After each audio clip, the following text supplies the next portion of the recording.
Isang mapagpalang araw po sa ating lahat. Wala pa tayong tissue dito ngayon. Papaiyakin ko kasi kayo. Kaya kailangan ko ng tissue. Kailangan iiyak tayo lahat.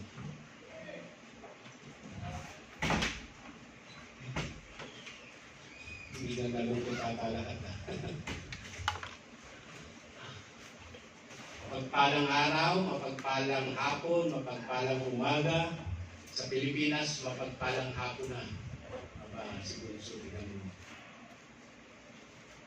Okay.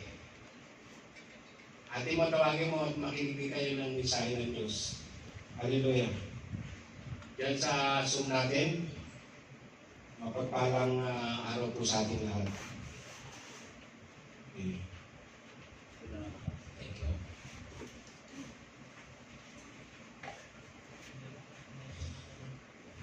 Okay, kamusta po ang ating isang linggong nakalipas? Happy Father's Day po nga po pala. Happy Father's Day. Sa lahat ng mga tatay, Happy Father's Day. Happy Father's Day. Yan. Nung nakaraang mag-message ako dito, Happy Father's Day naman. Ngayon naman, Happy Father's Day. Kamusta po ang mga tatay? Ayan. O, yung ating kapatid na bagong kasal, kamusta naman? Uy, ang saya-saya, di ba? Saya. Maging tatay. Ang saya maging isang pamilyado, no? Sabi nila, lumagay na daw sa tahimik na lugar. Tahimik na daw. Magulo daw. Sabi ng iba, kapag ikaw ay nag-asawa na, lumagay ka na sa tahimik. Totoo ba yun? Pagkay ko totoo kasi nung wala ka pang asawa, walang kumukontrol sa'yo. Ngayon meron na, tahimik ka na. Magsalita na yung misis mo, di ba? Pero iba pa rin yung Kristiyano kasi nandiyan ang Panginoon laging nagkukontrol sa atin. Amen. Amen?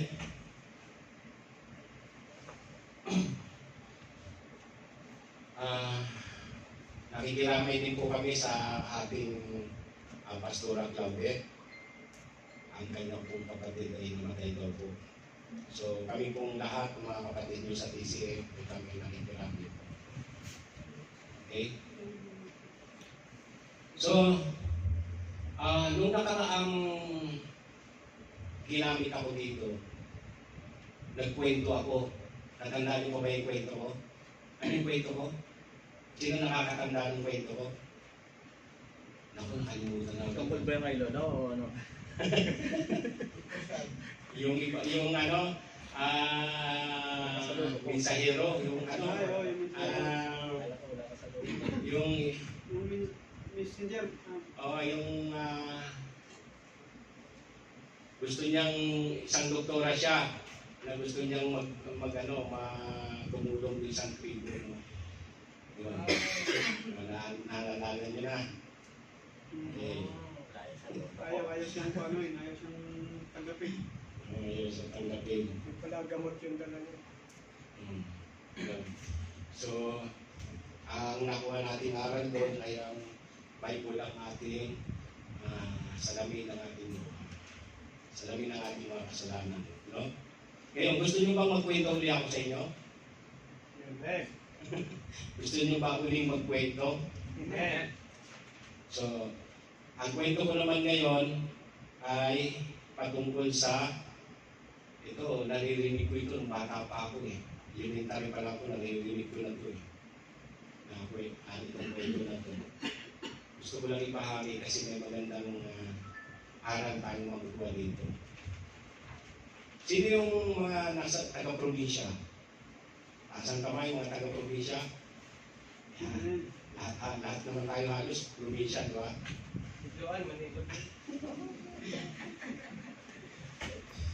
Sa Bicol, doon sa amin sa Bicol, nung bata pa ako, doon sa bundok, bago kami tumawid, kasi pumapasok ako nun sa school, tatawid kami ng ilog. Ngayon pagbaha, malakas ang ulan, sumasakay kami ng bangka para makatawid doon sa ilog. So, itong kwento ko, patungkol ito ron sa bangkero, sa bangka. No? Alam niyo ba yung bangkero, ano yun? Yung nagdadrive ng bangka. Nung araw kasi, sagwan ang gamit, di ba? Sagwan. Ngayon na, high-tech na ngayon eh. May motor na. Nung araw, sagwan lang. Siya yung nagdadrive ng bangka para makatawid ka doon sa kabilang ilog. No?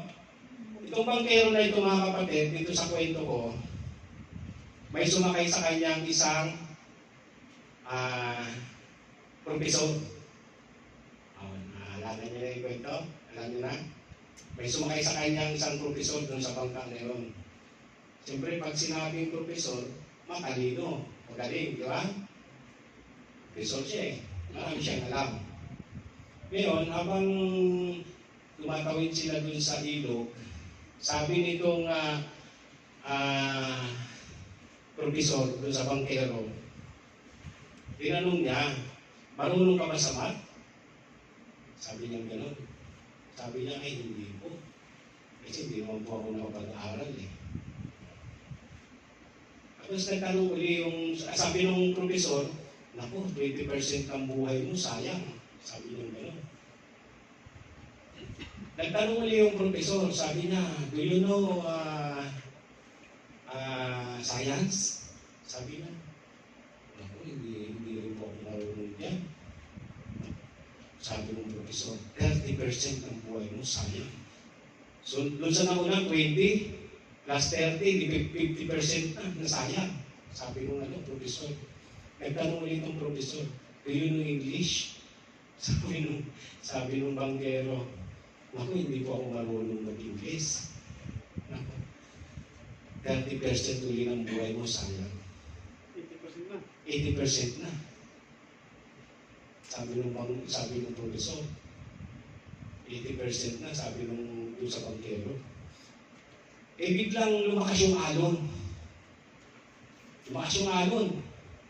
Tapos yung bangka nila, may bumangga na troso. Alam niyo yung galing sa bundok ng mga kahoy na malalaki, na alon ng baha. Siguro, umulan doon sa dulo, kaya lumakas yung alon ng ilog, nabangga ng troso, bumaliktad ngayon yung bangka. Tumahog. Yung tumahog yung bangka, yung profesor nakakapit doon sa bangka. Tinanong ngayon ng bangkero. Sabi ng bangkero, marunong ho ba kayong lumangoy? Sabi ng profesor, naku, hindi ako marunong lumangoy, tulungan mo ako. Sabi ng bangkero, 100% ng buhay mo, wala na. So anong, nakita natin? Anong lesson yung napulot natin doon, mga kapatid? Ang lesson na napulot natin doon, mapupulot natin doon, be humble. Amen? Ano man yung katayuan natin, maging matalino man tayo, ano man yung mga provision na naabot natin, be humble. Amen? Ang Panginoon ay may kanya-kanya po tayong ibinigay na talent. Amen? Huwag mong iisipin na ang hirap naman ang trabaho ko. Isip ang gumagana. Hindi ang mga tulog. Huwag mong isipin ganun. Kasi bakit, mga kapatid? Maraming mas mahirap ang trabaho. Tignan nyo na lang yung mga taga-petrolid. Diba? Ang init ng panahon. Diba? Pag nagtanggal sila pag nagpalit nung langis, may tinatanggal sila dyan para ma-drain yung langis, di ba? Pag hindi ka marunong yan, pag hindi mo ginamitan ng isip yan, siguradong masusunog ka dyan. Yung langis, tatama sa'yo, mainit yun. Di ba? So lahat ay may kanya-kanya tayong talent. Kaya kinakailangan natin, mga kapatid, be humble. Amen? Katulad nga nitong profesor, no? Ano nangyari sa kanya? Masyado niyang minaliit yung bangkero. Sabi niya, una, 30%, 20%, 30%, tapos 30% ulit. O 80% daw. O nung tumawag yung bangka, sabi ng bangkero dun sa professor, 100% ng buhay mo mawawala. So, hindi natin pwedeng maliitin ang bawat isa. Amen? At bilang Kristiyano mga kapatid, lahat tayo ay may kanya-kanyang ginagampanan sa iglesia. Amen po? At hindi po natin pwedeng maliitin kung ikaw ay taga-ugas ng plato. Amen? Kung ikaw ay taga-linis ng yan, taga-punas ng mesa. Amen po? Lahat po yan para sa Panginoon ay napakalaking gawain para sa Panginoon. Amen po? Amen. Palakpakan po natin ang Panginoon. So, ang aral na nakuha natin, be humble. Amen po? Tayo po ay pupunta na sa ating message. Ayan. Ang pagbahagi ng Ebanghelyo. Nung ginagawa ko po itong message na ito mga kapatid, tatlo yung inaaral kong message. Dahil nga magpa-Father's Day, inaral ko yung patungkol sa pag-ibig. Love. Tapos, yung isa naman, patungkol doon sa pagtatanim, yung pag-ani, yung gano'n. At pangatlo ito. So, nag-sharing kami ni Brad Sandy. Sabi ko, kapatid, ano ba yung magandang message? Sabi sa akin ng ating kapatid na si Brad Sandy, sabi niya, Pastor, kung ano yung napapanahon. So, naisip ko, napapanahon na tayo ay magpalago dito sa church. Amen? Napapanahon na kinakailangan tayo ay kumilos para ibahagi ang Ebanghelyo, para tayo ay lumago. Amen? Amen. So, kaya ito po ang napili kong message. Ayan. So, bago ko po itong umpisahan, samahan niyo po ako sa aking panalangin. Hallelujah. Panginoon, maraming salamat po sa umagang ito. Maraming salamat po sa araw na ito, Panginoon, na muli ako na naman ang iyong gagamitin, Panginoon. Lord, mahina po ako. Wala po akong sapat ng pinag-aralan. Wala po akong kakayanan. Isa lang po akong basahan sa iyong harapan, Panginoon. Marumi ako, Panginoon. Lord, ikaw ang makita. Ikaw magliwanag sa aking harapan, Panginoon. Ikaw ang magsalita, Panginoon. Dahil wala akong kakayanan, Panginoon. Hallelujah. Banal na Espiritu mo, Panginoon, ang maghari sa aking Panginoon. Itago mo lang ako sa iyong likuran, Panginoon. At nawa ang mensahe na ito, Panginoon, ay maunawaan nila at maglima sa kanilang puso, Panginoon. At lahat ng aking mga kapatid sa iglesia ito ay magamit, Panginoon, para sa pagbabahagi ng Ebanghelyo.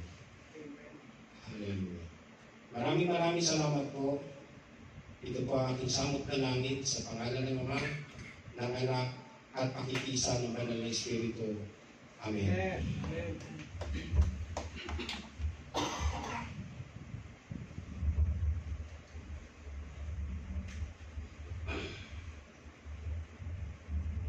Ayan.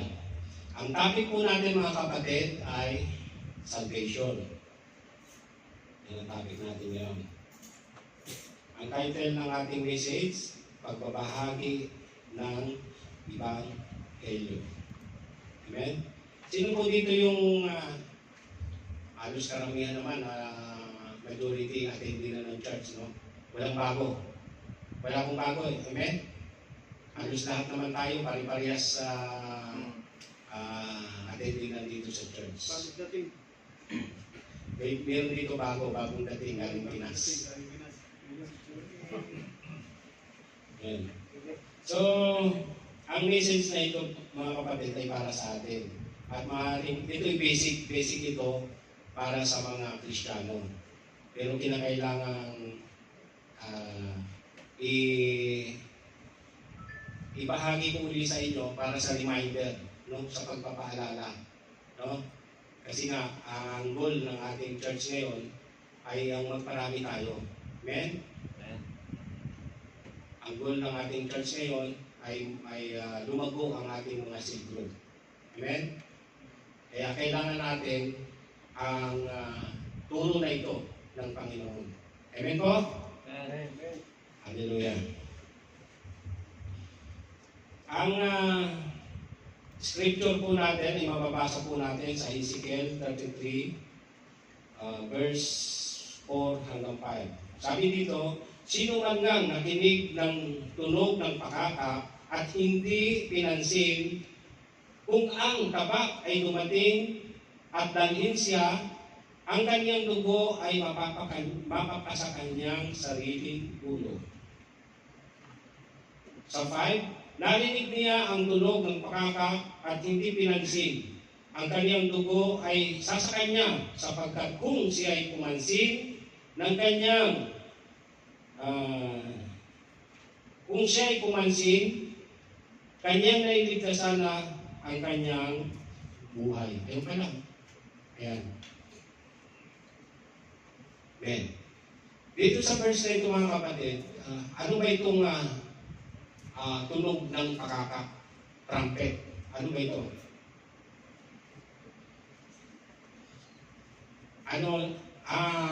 Di ba ang trumpet yung inihipan, di ba? Inihipan. So kung ating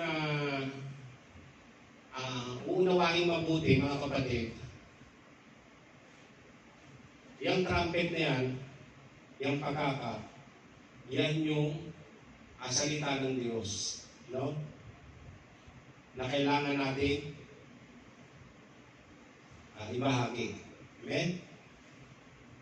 Yan yung salita ng Diyos, yung tunog ng trumpet. Amen po? Ngayon, kung hindi po natin papakinggan yung tunog na yan, yung salita ng Diyos, may warning, mga kapatid. Ayan o, nakakatakot yung warning. Ano sabi ng warning? Sabi dyan, ang trumpet at hindi pinansin ang babala at ang tabak ay dumating at mapatay siya. Ang kanyang dugo ay mapapa sa kanyang sariling ulo. Sabi sa 5, narinig niya ang tunog ng trumpeta. Okay. Ito yung mga nakarinig na ng salita ng Diyos. At hindi niya pinansin. Hindi niya pinansin. Ang kanyang dugo ay sa kanya. Ngunit kung kanyang pinansin, ay nailigtasan na niya ang kanyang buhay. Amen? So mga kapatid, nakita natin dito sa verse na ito, marami po ang nakapakinig na. Amen? Ng salita ng Diyos. Marami po ang ginagamit na sa mga church, di ba? Pero minsan, hindi nila pinapansin, hindi nila binibigyan ng halaga yung salita ng Diyos. Kaya ano po ang nangyayari? Ang iba ay napapahamak. Amen po? Napapahamak. Ayan yung warning. So hindi ko kayo tinatakot mga kapatid. Hindi ko kayo tinatakot. Bible po ang nagsasalita. Bible, sabi po ng Bible yan. Amen? So, sa atin,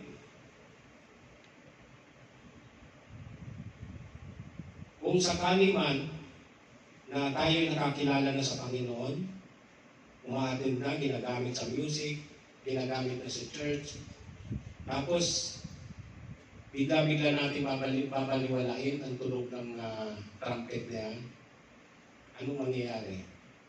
Diba? Yung iba, biglang nawawala sa gawain. Saan na pupunta? Makikita mo na sa Facebook, may tumatawag na ng daddy. Ayan.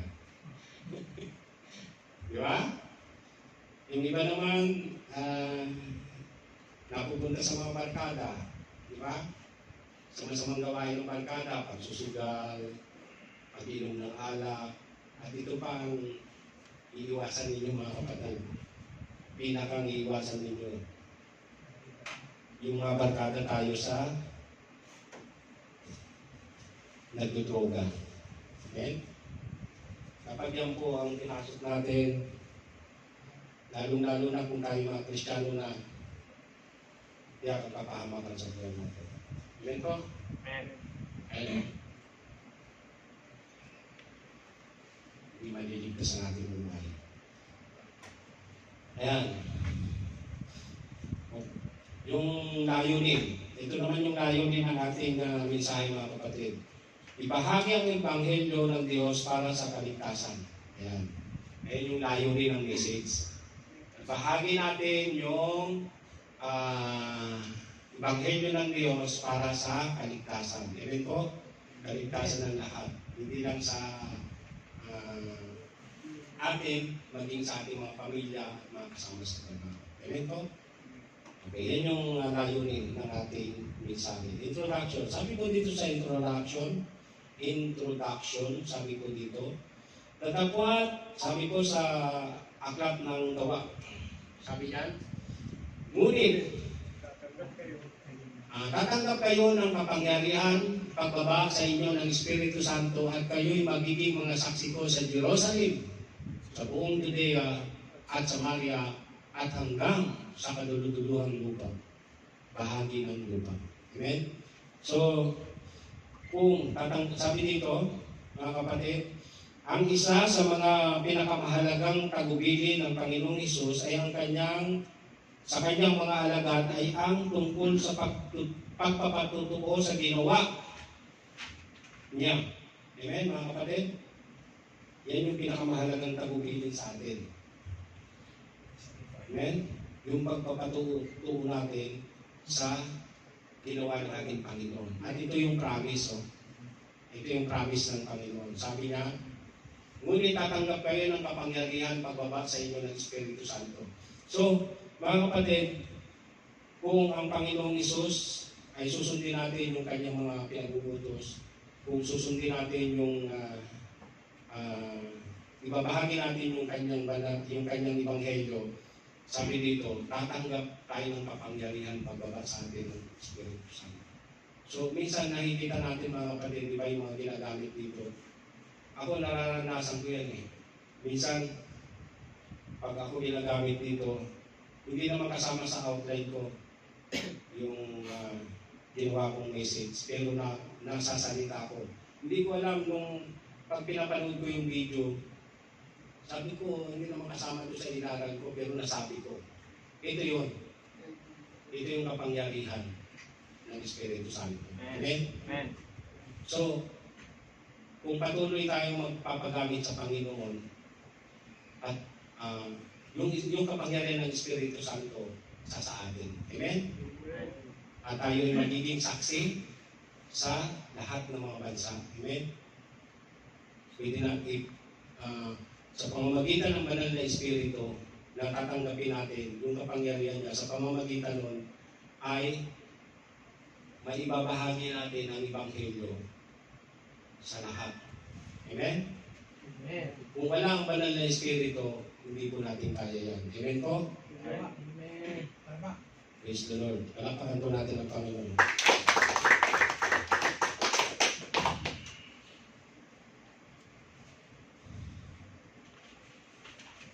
B. Sabi dito,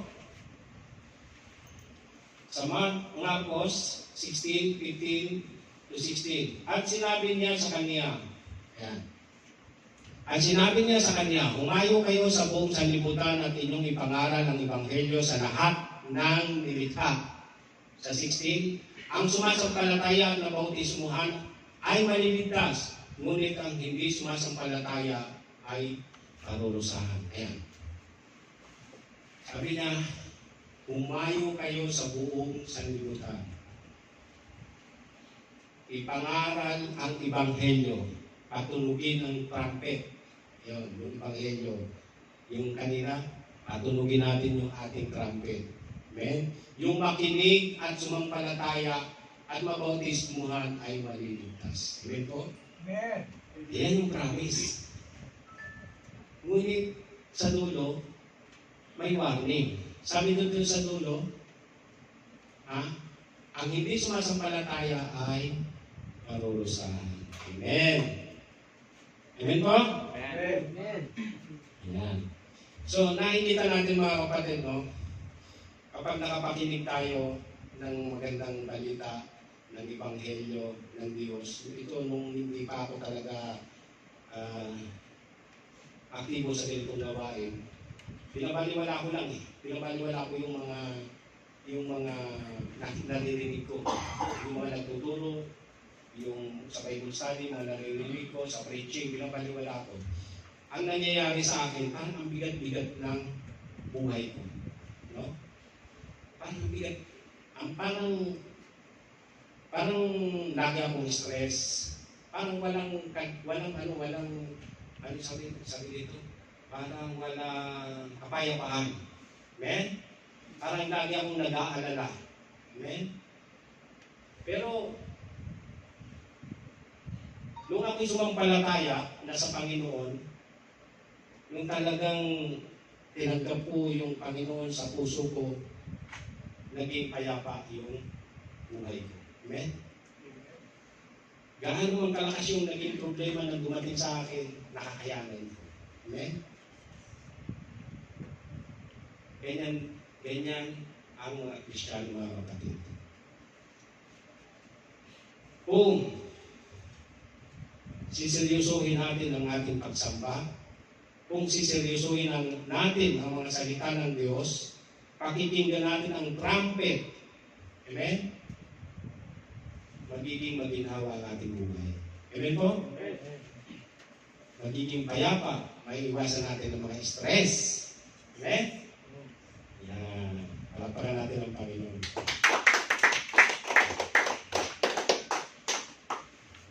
Sabi po dito, ito ang pangunahing gawain ng Iglesia, ang ipatutuo ang ginawang pagliligtas ng Jesucristo upang ang tao kung manampalataya ay hindi mapahamak. Yan.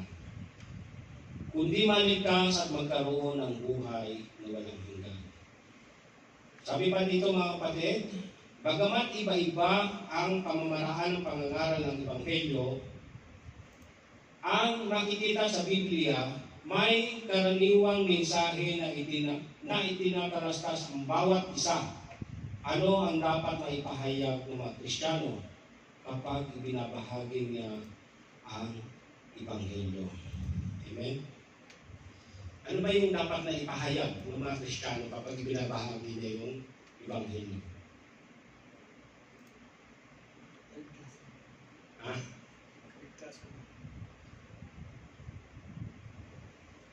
Number one, kaligtasan. Pero sa pangangaral ng mga Kristiyano, ang unang ipinahayag ng mga ngaral kung nagpapatunog ng trumpet ay ang kasalanan. Amen? Dahil lahat tayo ay makasalanan. Kung babasahin natin ang aklat ng Genesis, chapter 3, yung buong chapter na yan, doon natin makikita yung kasalanan ng tao. Amen? Hindi na bago sa atin yan. Ano yun? Nung tinutso si Eva ng Satanas. Amen? Ano sabi ng Satanas? Hindi naman talaga totoo yung sinasabi ng Diyos na pag kumain kayo niyan, mamamatay kayo. Tinutso niya. Kaya anong nangyari? Kinain ni Eva yung prutas na yung pinagbabawal. So anong nangyari? Nagkasala ang tao at ang lahat ay nagkasala. Amen po? Amen. Yan. So unang-unang ipinahayag ng mga ngaral ay ang kasalanan ng tao. Amen? Bakit? Para siya ay mabago. Amen? Okay. Sabi dito,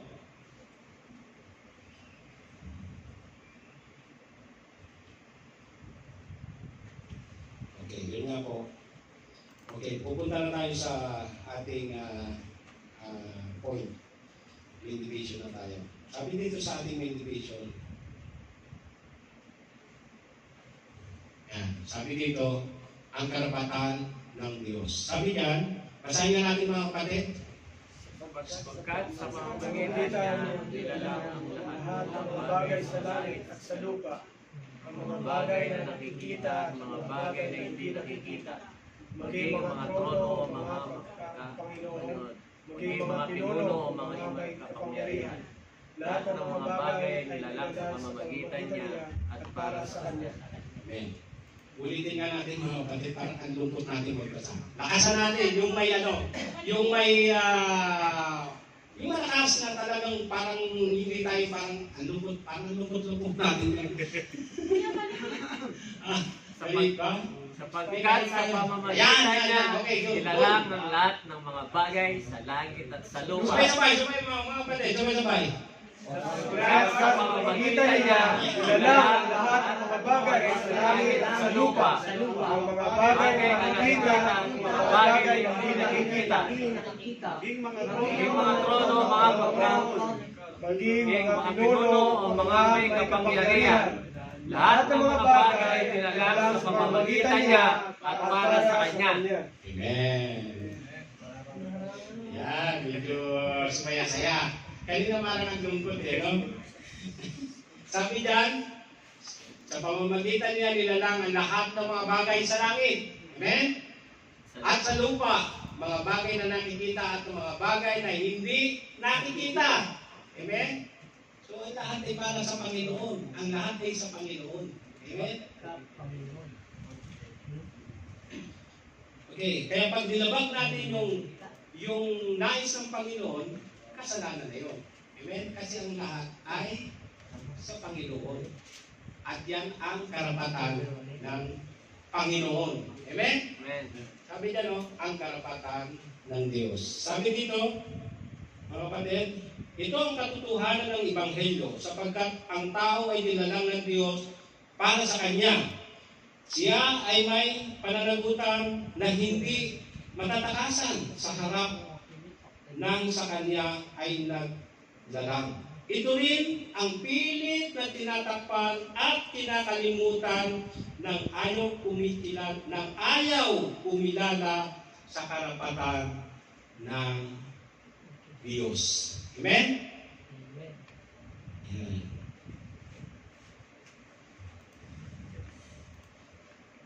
Ang lahat ay sa Panginoon. Amen? Nilikha tayo ng Panginoon. Tayo ay sa Kanya. So, kinakailangan natin ang maglingkod din sa Kanya. Amen po? Amen. Ayan. Palapakan natin ang Panginoon. Ayan. Ngayon, bilang paglilingkod natin mga kapatid, katulad ng nabanggit ko kanina, ano yung unang-unang ibinabahagi ng mga mangangaral? Kasalanan ng tao. Amen? Amen. Ayan.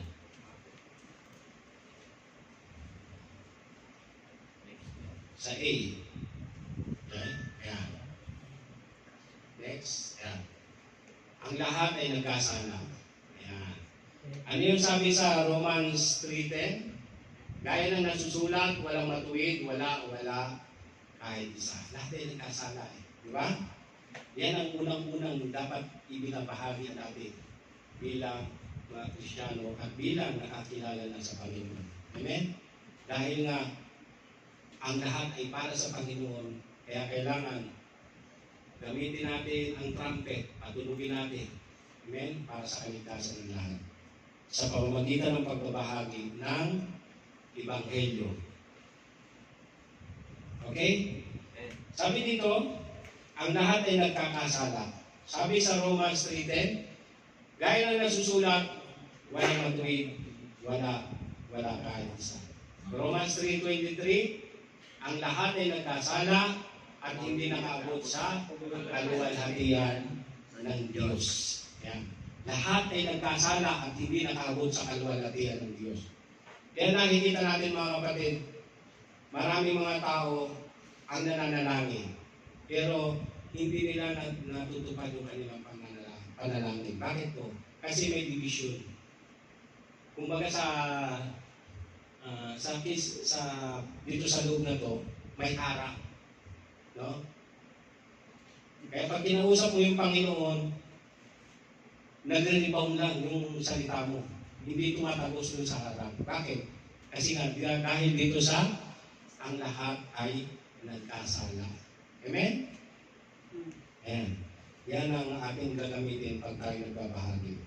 Amen? Pangalawa, ano yung bunga ng kasalanan? Romans 6:23. Ano? Ano sabi? Sapagkat ang kabayaran ng kasalanan ay kamatayan. Datapwat. Sabi doon sa dulo sa dulo. ng Diyos ay buhay. Sapagkat ang kabayaran ng kasalanan ay kamatayan. Datapwat ang walang hanggang kaloob ng Diyos ay buhay na walang hanggan. Amen? Sa pamamagitan ni Jesucristo. Sapagkat ang lahat ay ang kabayaran ng kasalanan ay kamatayan. Datapwat ang walang hanggang kaloob ng Diyos ay buhay na walang hanggan. Amen po? Ayan. So, sabi dito, sa mata ng Diyos, ang lahat ay nagkasala sa paraan, sa pagdaan ng panahon ay higit na makikita ang katotohanan nito sa buhay ng isang tao. Kalinsabay ng pag-unlad ng kaniyang isipan ay ang pagbagsak ng kaniyang moral at espiritu. Gaano man kabuti ang tao, siya ay isa pa rin makasalanan sa harap ng Diyos at sa lahat. At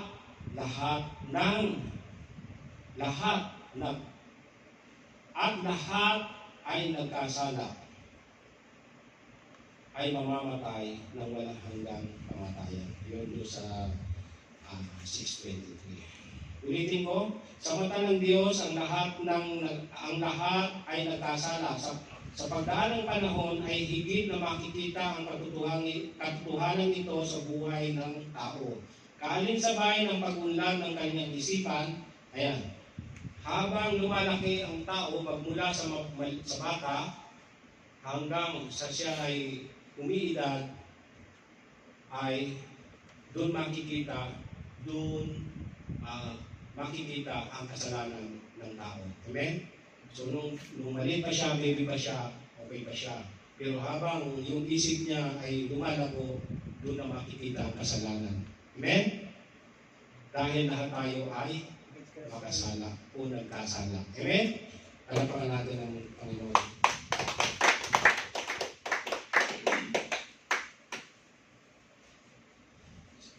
Sabi dito, hindi kayang iligtas ng tao ang kanyang sarili. Yan. Sabi sa Titus, sabi dito, iniligtas niya tayo hindi dahil sa gawa na ating ginawa sa katuwiran, kundi ayon sa kanyang kahabagan sa pamamagitan ng paghuhugas ng muling kapanganakan at pagbabago sa pamamagitan ng Espiritu Santo. Ayan, amen, mga kapatid. So, iniligtas tayo dahil sa katuwiran ng Diyos. Amen? At kahabagan ng Diyos. Kung babasahin natin itong Ephesians 2:8-9, ano sabi doon sa Ephesians 2:8-9? Sapagkat sa biyaya ko yung mga naligtas sa pamamagitan ng inyong pananampalataya at hindi sa inyong sarili. Ito'y kaloob ng Diyos. Hindi sa pamamagitan ng magawa upang ang sino man ay huwag magpuri. Amen. So, gaano man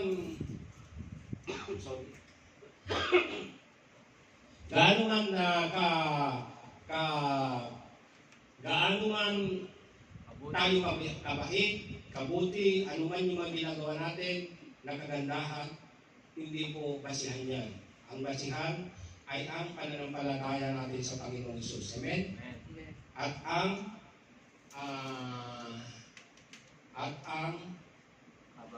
yung kahabagan ng Diyos. Amen? Yan, yun yung kaligtasan. So, kailangan natin ang paghuhugas ng muling kapanganakan. Amen? Ayan. Kapag tayo nabautismuhan ng mga kapatid, nalinis na tayo. Amen? Sa atin ng Espiritu Santo. Amen po mga kapatid. Palakpakan po natin ng Panginoon.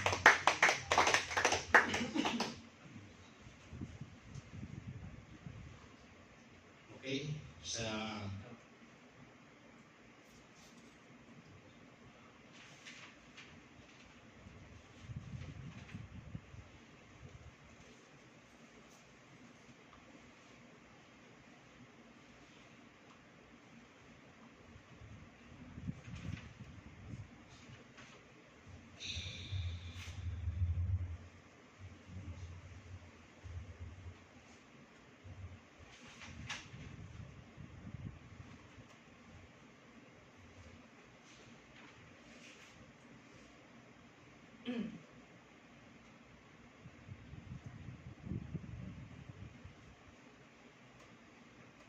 Karagdagan doon sa sabi natin, no?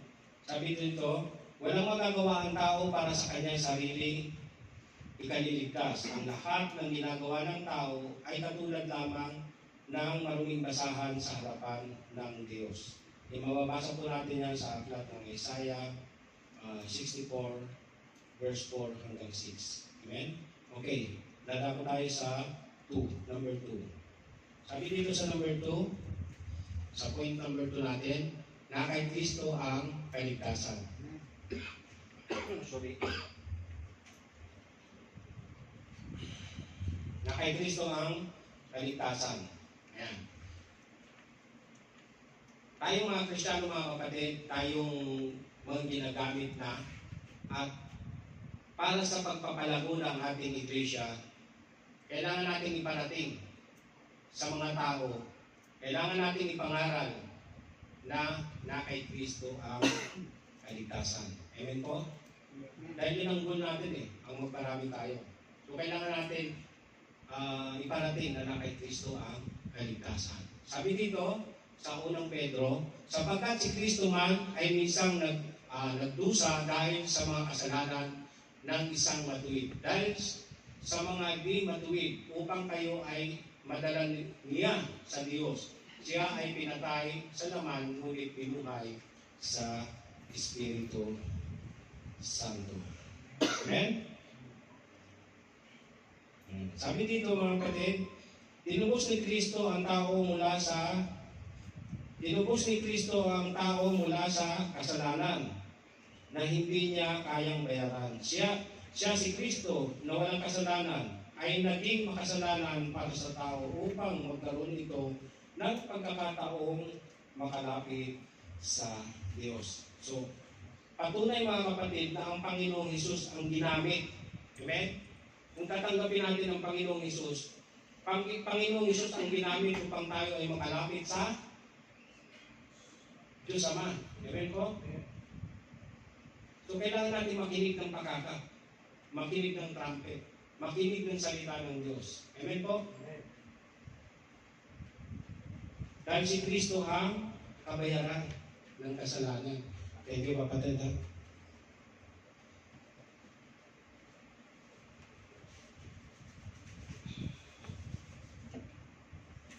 Medyo nakaka-recover pa lang kasi ako. Nung nagdagat po tayo, kinabukasan tinarakaso po ako. 2 days po ako tinarakaso. Lagnat, grabe. Tapos pag nakahiga akong gano'n, umiikot yung tingin ko eh. Hindi ako makapagbasa ng Bible. Kapag tumitingin ako sa Bible, umiikot yung tingin ko. Ginawa ko, uminom ako ng maraming tubig. 4 na tigbo, 1.5 liter na tubig, yung ininom ko. Kapag kinabukasan, gumanda yung pakiramdam ko. So, praise the Lord. Sabi ko, Lord, gagamitin mo ko sa Friday. Pagalingin mo ko. Kaya isang araw lang ako talagang grabe yung trangkaso ko. Pangalawang araw, praise the Lord. Naka-recover na kami na hanggang ngayon. Uli ng Panginoon, palakpakan natin ang Panginoon. So, sabi dito, tinubos ni Kristo ang ating mga kasalanan. Ano yung sabi sa John 3:16? Sapagkat, sabi niyo, ano sabi mga kapatid? Lakas. Lakasan niyo mga kapatid, lakasan niyo. Sapagkat ito na lang ang pag-ibig ng Diyos sa sanlibutan. Binigay niya ang kanyang bugtong na anak. Upang sino man sumampalataya sa kanya, di mapahamak, kundi magkaroon ng buhay na walang hanggan. Parang ang lungkot-lungkot talaga. Ulit, sapagkat ganyan na lamang ang pag-ibig ng Diyos sa sanlibutan. Sabay-sabay mga kapatid. Sapagkat Ito na lamang ang pag-ibig ng Diyos sa sa sanlibutan. sanlibutan. Kaya binigay niya ang kanyang bugtong na anak upang sino man sa kanya ay sumampalataya Ay huwag ay hindi mapahamak kundi magkaroon ng buhay na walang hanggan. Amen po. Ganyan tayo magbasa ng Bible. Yung talagang masigla, hindi malungkot. Amen? So mga kapatid, Panginoong Isus lang talaga ang kaligtasan. Amen? Sabi doon, sapagkat ang sino man ha, walang tinatangi. No? May ngipin ka man o wala, may buhok ka man o wala, maitim ka man o maputi, matangos man ang ilong mo o hindi, walang tinatangi. Ang sabi doon, ang sino man. Amen? Amen. So, ang sino man na tumanggap sa Panginoon ay maliligtas. Ayan. Yan ang dapat natin ibahagi sa mga taong hindi pa nakakilala sa Panginoon bilang Kristiyano. Amen? Palapakan natin ang Panginoon.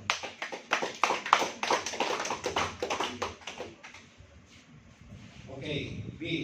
Si Kristo ang basihan ng hangganan ng tao. John 14:6. Sabi diyan, si Kristo ang basihan ng hangganan ng tao. Sinabi sa kanya ni Jesus, sinabi ni Jesus to kay Felipe sa Bible, no? Sabi na, sinabi sa kanya ni Jesus, ako ang daan at ang katotohanan ng buhay. Sino man ay hindi makarating sa Ama kundi sa pamamagitan ko. Ayan. Ibahagi natin yan sa mga taong hindi pa nakakilala sa Panginoon, mga kapatid. Si Kristo ang basihan at hangganan. Amen? Sapagkat walang ibang pangalan na ibinigay sa silong ng langit kundi ang Panginoong Isus lamang. Acts 4:12. Amen? Okay. Next.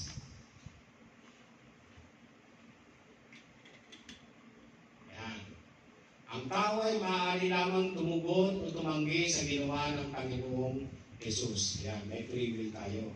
Amen? May free will ang lahat. Amen?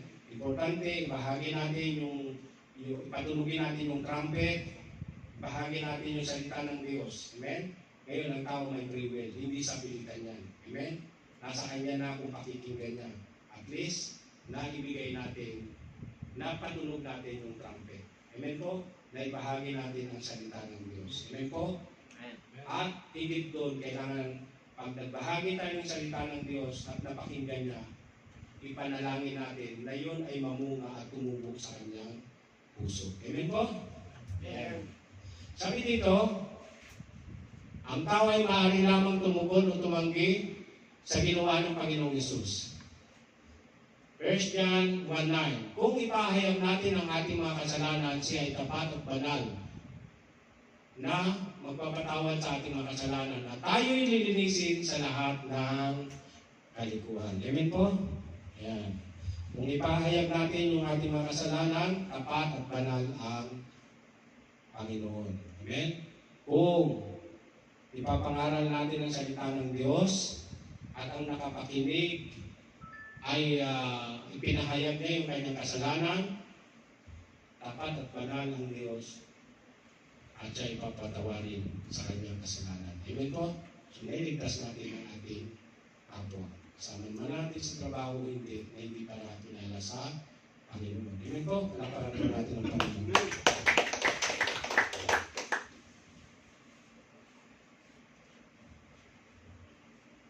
Sabi dito, mga kapatid, kung ipahayag natin, o yun na nga. So, ang pagpapahayag, sabi dito, ang pagpapahayag ng kasalanan ay pagsang-ayon sa Diyos na ito ay mali at dapat talikuran. Amen? Yung pagpapahayag nila ng kasalanan ay pagsang-ayon. Amen? sa ginawa natin. Ito ay mali. Pagsang-ayon sa sinasabi ng Diyos na ito ay mali. At dapat natin talikuran. Amen? Dapat talikuran ng mga nakapakinig ng salita ng Diyos. Okay, B. Malapit na tayo matapos. Manalig kay Kristo. Manalig tayo kay Kristo. Sabi niya. B. Manalig kay Kristo. Sabi dito, sa Hebreo 2:3, sabi dito, paano nga tayo makakatakas kung paano nga tayo makakatakas kung ating pababayaan ang ganito? Kadakilang kaligtasan. Ito ay pinahayag noong una sa pamamagitan ng Panginoon at pinatunayan sa atin ng mga nakarinig sa Kanya. Amen? Yan.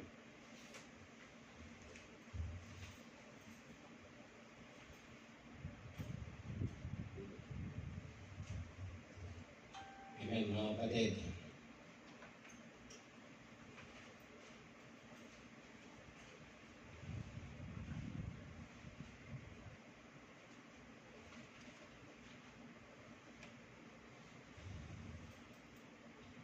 Sabi pa rito, sapagkat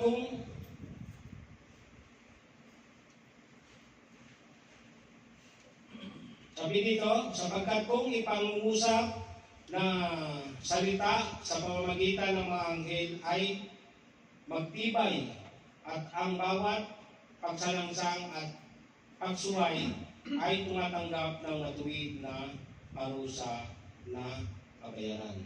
Amen? So, nararapat lamang na patuloy natin ibahagi ang salita ng Diyos, patuloy natin tunugin ang trumpet upang sa ganon ay tumanggap ang mga hindi pa nakakilala sa Panginoon at hindi siya mapasok sa kaparusahan ng kabayaran. Amen, mga kapatid? Ayan. Sabi dito, ang nananalig kay Kristo ay maliligtas. Ang hindi nananalig sa Kanya ay mapapahamak. Ganito lamang po ang kapilian na ibinibigay ng bawat tao. At dito rin naman, magsisimula ang lahat ng tunay na buhay Kristiyano. Amen? So, katulad ng sinabi ko kanina, may free will ang mga tao, may free will ang ating binabahagian. Hindi natin sila pwedeng pilitin. Ang importante, ibahagi natin, paulit-ulit natin ibahagi ang salita ng Diyos upang sa ganun magrima sa kanilang puso. Amen po? So may free will. Mamimili sila kung gusto ba nila ng kaligtasan o gusto nila lang sila ipatuloy na gumawa ng hindi kalugod-lugod sa Diyos. Amen? Bakit ko ito nasasabi? Kasi po mga kapatid, marami po ang mga hindi pa nakakilala sa Panginoon na hindi nila alam ang kanilang mga ginagawa. Amen? Bakit po? Marami po ang mga kapatid natin, ang mga kakilala natin na hindi pa nakakilala sa Panginoon na pumupunta sa mga gawaing hindi kalugod-lugod sa Diyos. Amen? Party-party. Amen? Sugal. Amen? Tapos ano yung maririnig mo sa kanya? Pagmumura. Di ba? Kalaswaan. Walang kontrol. Amen? Pero kung ibabahagi natin ang salita ng Diyos at narinig niya, magkakaroon ito ng pagbabago sa kanyang buhay. Amen po? Amen. Palapakan po natin ang Panginoon.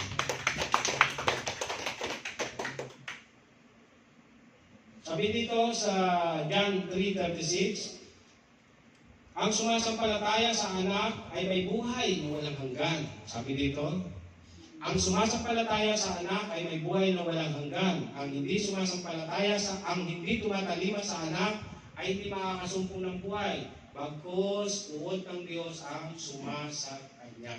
Amen? Sabi dito, paano tayo makakatakas kung ang ating pababayaan ang ganito?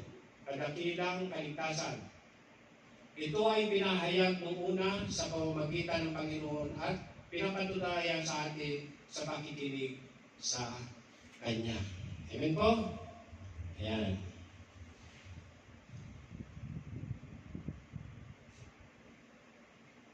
Kaya kinakailangan mga kapatid, dapat talaga tayong mga Kristiyano, huwag tayong titigil. Amen po? Na ibahagi ang kanyang salita upang maligtas ang mga tao na hindi pa nakakilala sa Panginoon. Amen? Kasi sinabi po sa Romans 10:14, papaano nga silang magsisitawag doon sa hindi nila sinasampalatayanan? At papaano sila magsisampalataya sa Kanya na hindi nila napapakinggan? At papaano silang makikinig na walang nangangaral? Amen?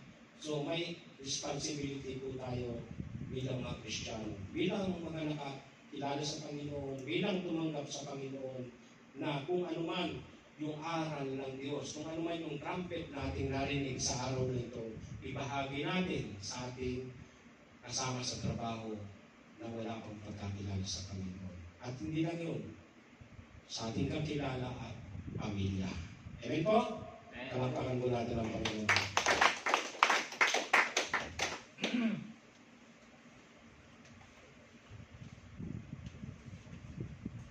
Okay. Katulad ng sinabi ko kanina, huwag tayong titigil sa pagbahagi ng Ebanghelyo. Bakit po mga kapatid? Dahil ang Panginoon, nung siya'y nandito pa, hindi po siya tumigil. Amen? Hindi po siya tumigil. Patuloy siyang nangaral. Amen? Kung babasahin natin ang Mark, ang aklat ng Mark, chapter 3, verse 1 hanggang 35, mga kapatid, ang Panginoong Hesus, hindi siya tumigil. Amen? Patuloy siyang nangaral, gumawa ng mga himala, meron siyang mga pinagaling na natutuyo ang kamay, no? Pero hindi siya tumigil. Sinusubaybayan siya ng mga Pariseo, yung mga tagapagpatupad ng batas ng araw, no? Tinukunan siya ng butas para siya ay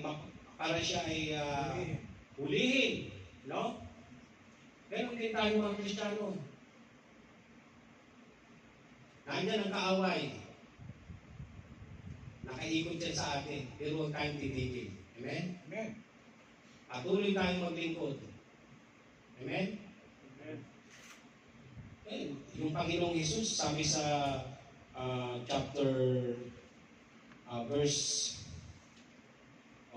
sa Mark 3, chapter 35, chapter 26, sabi doon, yung Panginoong Hesus, pinagkamalan siyang baliw. No? Sinabihan siyang baliw. Kasi nga, hindi siya tumitigil. Patuloy siyang nangangaral. No? Tapos dumating yung kanyang mga kamag-anak, yung kanyang ina. No? Dumating yung kanyang ina. Dumating yung mga kanyang mga kapatid. Sabi ng kanyang mga alagad, Rabbi, nandiyan po ang inyong kamag-anak. Anong sinabi ng Panginoon? Tinignan niya yung kanyang mga alagad. Tinignan niya yung mga tao. Anong sabi ng Panginoong Hesus? Sila ang aking kapatid. Sila ang aking mga kamag-anak. Ang mga taong nagpapatupad ng kalooban ng Diyos. Amen? Amen.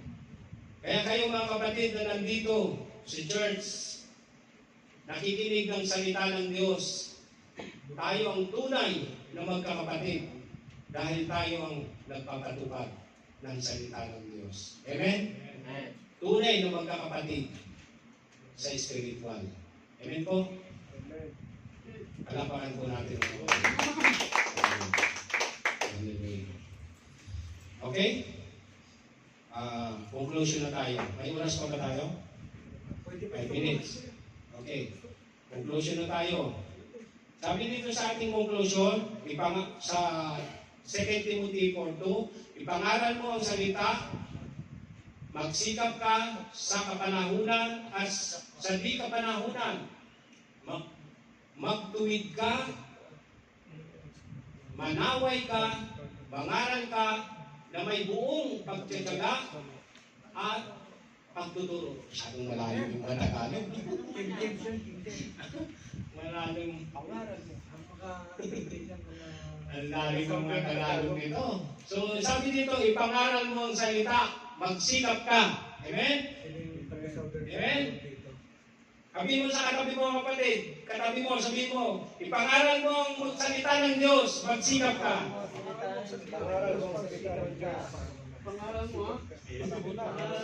Magsikap ka, magtiyaga ka, magturo ka. Amen? Amen. Praise God. Tuloy ng Panginoon. Bilang conclusion, sabi dito, kadalasan na ang isang Kristiyano ay may kasambahay, kaibigan, kasama sa trabaho, o di kaya kakilala. Hindi Kristiyano o hindi naniniwala kay Jesus. Ang pagbabahagi ng Ebanghelyo sa ibang tao ay mahirap na minsan ay mas lalong mahirap kung ang taong iyon ay malapit sa ating buhay. Sinasabi ng Bible na ang ibang tao ay nasasaktan o nagagalit sa Ebanghelyo. Mababasa po natin sa aklat ng Luke, chapter 12, verse 21-53. Ngunit tayo ay inutusan na ibahagi ang Ebanghelyo at walang dahilan upang hindi natin ito gawin. Yan ay mababasa po natin sa aklat ng Mateo, chapter 28, verse 19-20. Anong sabi niya? Ipangaral mo ang salita, magsikap ka sa kapanahunan at di kapanahunan. Ay, yun, ulit, kapatid, yan. Mateo 28:19-20. Sabi niya, kaya't sa paghayo ninyo, gawin ninyong mga alagad ang lahat ng mga bansa, bautismuhan ninyo sila sa pangalan ng Ama at ng Anak at ng Espiritu Santo. Sa 20, at turuan silang sundin ang lahat ng mga bagay na iniutos ko sa inyo.